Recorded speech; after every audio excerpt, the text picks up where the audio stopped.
Praise the Lord. सभी मसीह भाई बहन बच्चों को जय प्रभु यीशु मसीह की। आज का वचन दानियेल 12 अध्याय 3 आयत। सर्वप्रथम आपको यह समझना है कि आप कौन हो और आपका पिता कौन है, जिसने हमसे आपसे हमें से हर एक से जो उस जीवते सर्वशक्तिमान परमेश्वर यीशु पर विश्वास करते हैं प्रतिज्ञा किया है, वादा किया है। क्या वादा किया है? दानियेल 12 अध्याय 3 आयत में जानिए।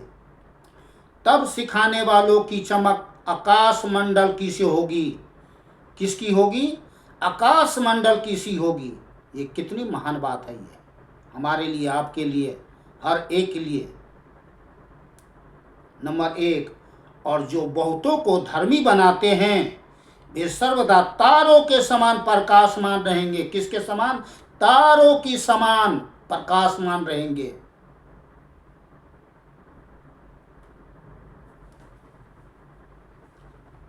झटका लगी होगी आपको।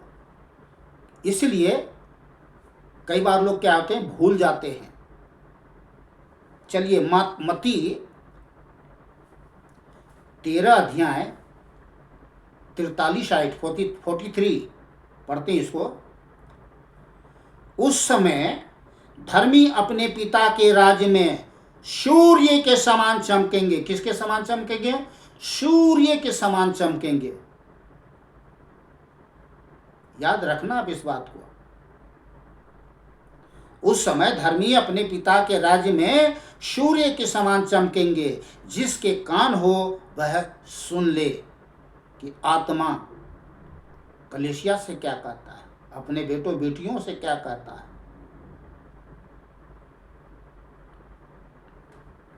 तो उस समय किस समय आने वाला, बस आने वाला है। 41 आयत में पढ़ के सुना रहा हूँ। मत्ती 13 अध्याय 41 आयत। मनुष्य का पुत्र अपने स्वर्गदूतों को भेजेगा और वे उसके राज्य में से सब ठोकर के कारणों को और कुकर्म करने वालों को इकट्ठा करेंगे और उन्हें आग के कुंड में डालेंगे, जहां रोना और दांत पीसना होगा। उस समय धर्मी अपने पिता के राज्य में सूर्य के समान चमकेंगे। जिसके कान हो वह सुन ले कि आत्मा कलीसियाओं से क्या कहता है। चलिए अब मैं आपको लूका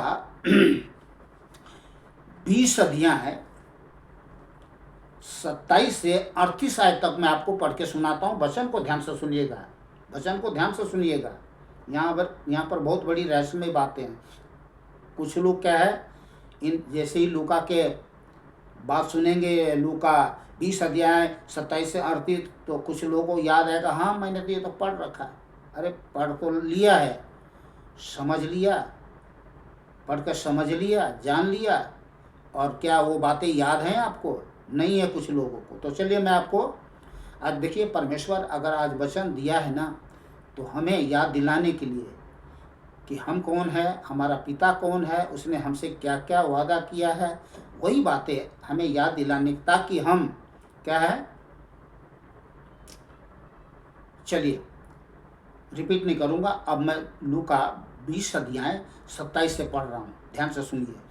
फिर सदुकी जो कहते हैं कि मरे हुओं का जी उठना है ही नहीं, उनमें से कुछ ने उसके पास आकर पूछा।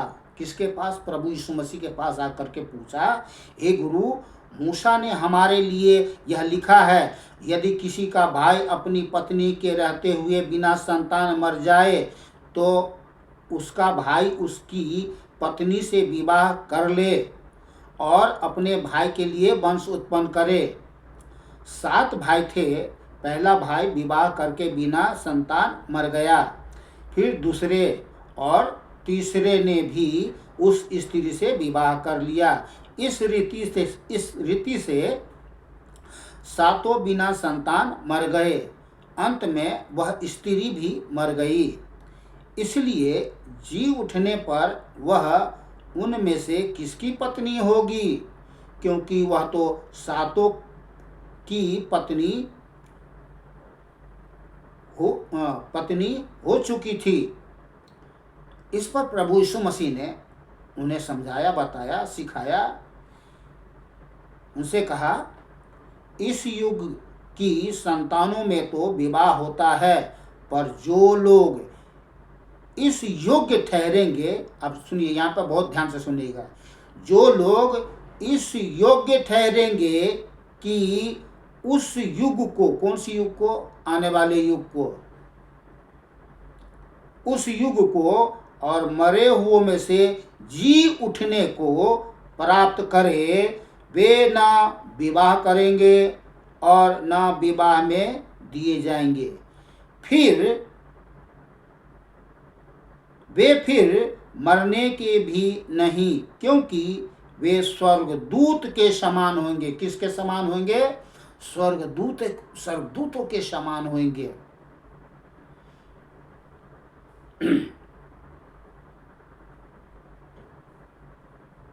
वे फिर मरने की भी नहीं, क्योंकि वे स्वर्गदूतों के समान होंगे। कौन? अरे हम में से जितने प्रभु यीशु मसीह पर विश्वास करते हैं, वे सब तो स्वर्गदूतों के समान होंगे। और पुनरुत्थान की संतान होने से अर्थात प्रभु यीशु मसीह के संतान होने से परमेश्वर की भी संतान होंगे, अर्थात पिता परमेश्वर की भी संतान होंगे। ठहरेंगे नहीं, होंगे। परंतु इस बात को कि मरे हुए जी उठते हैं, मूसा ने भी झाड़ी की कथा में प्रकट की है कि वह प्रभुओं को अब्राहम का परमेश्वर और इसहाक का परमेश्वर और याकूब का परमेश्वर कहता है। और 38 आयत में लिखा है, परमेश्वर तो मुर्दों का नहीं परंतु जीवितों का परमेश्वर है, क्योंकि उसके निकट सब जीवित है। कौन जीवित है? जो प्रभु यीशु मसीह पर विश्वास करते हैं। तो यहाँ जो लिखा है, परमेश्वर तो मुर्दों का नहीं, तो मुर्दा कौन है? वह एक जिसने नया जीवन प्राप्त नहीं किया, ईश्वरीय जीवन प्राप्त नहीं किया। तो हम लोग भली भांति जानते हैं, अगर संसार में रहने वाले भाई बहन बच्चे लोग अगर आप कोई सुन रहे हैं, तो जैसा कि यहाँ पर लिखा है, परमेश्वर तो मुर्दों का नहीं, तो मुर्दा कौन है?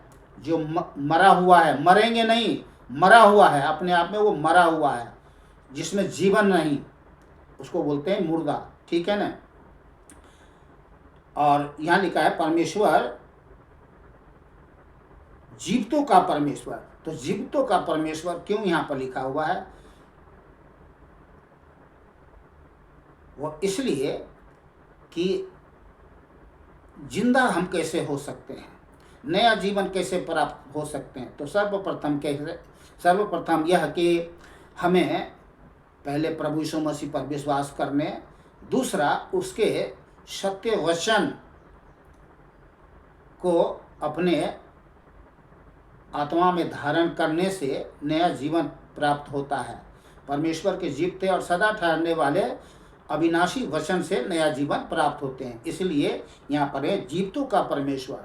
तो प्रभु यीशु मसीह जीवन दाता है, वो अपने सत्य वचन से जीवन देते हैं, और केवल चुन करके नहीं, हर एक को जो जीवते अद्वैत परमेश्वर यीशु पर विश्वास करते हैं, उन सबको वह जीवन देते हैं।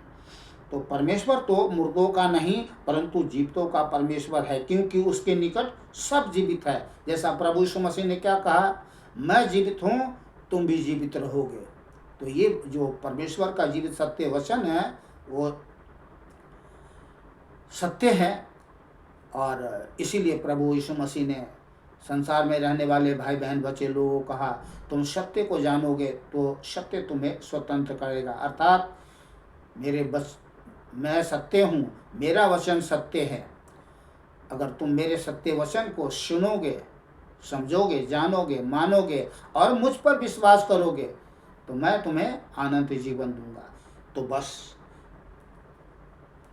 तो आज का जो वचन जो हमें और आपको जो दिया गया वो याद दिलाने के लिए दिया गया।